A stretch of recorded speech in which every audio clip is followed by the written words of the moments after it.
ಮಾಣಿ ಬಾಲವಿಕಾಸ ಆಂಗ್ಲ ಮಾಧ್ಯಮ ಶಾಲೆಯಲ್ಲಿ ಬಂಟ್ವಾಳ ತಾಲೂಕು ಕನ್ನಡ ಸಾಹಿತ್ಯ ಪರಿಷತ್ ವತಿಯಿಂದ ಬಂಟ್ವಾಳ ತಾಲೂಕು 20ನೇ ಕನ್ನಡ ಸಾಹಿತ್ಯ ಸಮ್ಮೇಳನಕ್ಕೆ ಚಾಲನೆ ನೀಡಲಾಯಿತು.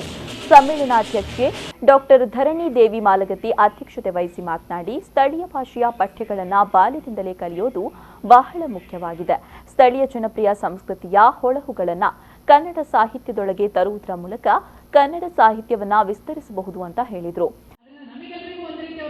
ಯಾಕಂದ್ರೆ ನಾನು ಕೂಡ ಪದವಿ ಮಾಡಿದ್ದು ಬಿಸಿನೆಸ್ ಮ್ಯಾನೇಜ್ಮೆಂಟ್ ನಲ್ಲಿ ವ್ಯವಹಾರ ನಿರ್ವಹಣಾ ಶಾಸ್ತ್ರ ಓದಿದವಳು.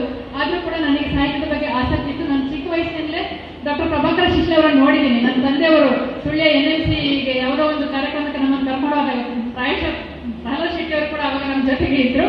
ಒಂದು ಕಾರ್ಯಕ್ರಮಕ್ಕೆ ಕರ್ಕೊಂಡು ಹೋದಾಗ ಡಾಕ್ಟರ್ ಪ್ರಭಾಕರ ಶಿಷ್ಯ ಅವರು ಅಲ್ಲಿ ಉಪನ್ಯಾಸಕರಾಗಿದ್ರು NMCಯಲ್ಲಿ.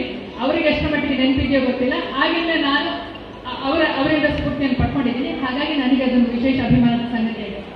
ಮಹಿಳೆಯರು ಸಾಹಿತ್ಯ ಸಮ್ಮೇಳನದ ಅಧ್ಯಕ್ಷತೆಯನ್ನು ವಹಿಸುವಂಥದ್ದು ಕೂಡ ಒಂದು ಅಪೂರ್ವವಾದ ವಿಷಯವೇ. ಈಗಾಗಲೇ ಪ್ರಸ್ತಾಪ ಮಾಡಿದ್ರು. ನಮ್ಮ ಇಡೀ 20 ಸಾಹಿತ್ಯ ಸಮ್ಮೇಳನಗಳಲ್ಲಿ 2 ಸಲ ಮಹಿಳೆಯರು ಅಧ್ಯಕ್ಷ ಸ್ಥಾನವನ್ನು ಅಲಂಕರಿಸಿದ್ದಾರೆ. 3ನೇ ಬಾರಿ ಇನ್ನೊಬ್ಬ ಮಹಿಳೆಗೆ ಅಧ್ಯಕ್ಷ ಸ್ಥಾನವನ್ನು ಅಲಂಕರಿಸುವ ಹಾಗೆ ಆ ಅಭಿಮಾನವನ್ನು ಸಾಹಿತ್ಯ ಪರಿಷತ್ನವರು ತೋರಿಸಿದ್ದಾರೆ ಅನ್ನುವಂಥ ಮಾತು ಈಗಲೇ ಪ್ರಸ್ತಾಪ ಆಯಿತು. ನಮ್ಮ ಕರಾವಳಿ ಪ್ರದೇಶದಲ್ಲಿ ಮಹಿಳೆಯರಿಗೆ ಹೆಚ್ಚಿನ ಪ್ರಾತಿನಿಧ್ಯ ಕೊಟ್ಟಂತ ಒಂದು ಸಂಸ್ಕೃತಿ ನಮ್ಮಲ್ಲಿ ಹಳೆಯ ಸಂತಾನ ಪದ್ಧತಿ ಅನ್ನುವಂಥ ಸಮ್ಮೇಳನದ ಉದ್ಘಾಟನೆಯನ್ನ ಡಾಕ್ಟರ್ ವಿ ಪ್ರಭಾಕರ ಶಿಶಿಲಾ ನೆರವೇರಿಸಿದರು. ಶಾಸಕ ರಾಜೇಶ್ ನಾಯ್ಕ ಉಳಿಪಾಡಿಗುತ್ತು ಹೊಸ ಕೃತಿಗಳನ್ನು ಬಿಡುಗಡೆ ಮಾಡಿದರು. ಈ ಸಂದರ್ಭ ದಕ್ಷಿಣ ಕನ್ನಡ ಜಿಲ್ಲಾ ಸಾಹಿತ್ಯ ಪರಿಷತ್ ಜಿಲ್ಲಾಧ್ಯಕ್ಷ ಎಸ್ ಪ್ರದೀಪ್ ಕುಮಾರ್ ಕಲ್ಕೂರ, ನಿಕಟಪೂರ್ವ ಸಮ್ಮೇಳನಾಧ್ಯಕ್ಷ ರಾಣಿ ಅಬ್ಬಕ್ಕ, ತುಳು ಅಧ್ಯಯನ ಕೇಂದ್ರ ಅಧ್ಯಕ್ಷ ಡಾಕ್ಟರ್ ಪಿ ತುಕರಮ್ಮ ಪೂಜಾರಿ ಸೇರಿದಂತೆ ಮತ್ತಿತರರು ಉಪಸ್ಥಿತರಿದ್ದರು. ಅದು ವಿಷ್ಣುವಿನಿಂದ ಕೃಷ್ಣನಲ್ಲಿಗೆ ಬಂದಿರ್ತದೆ.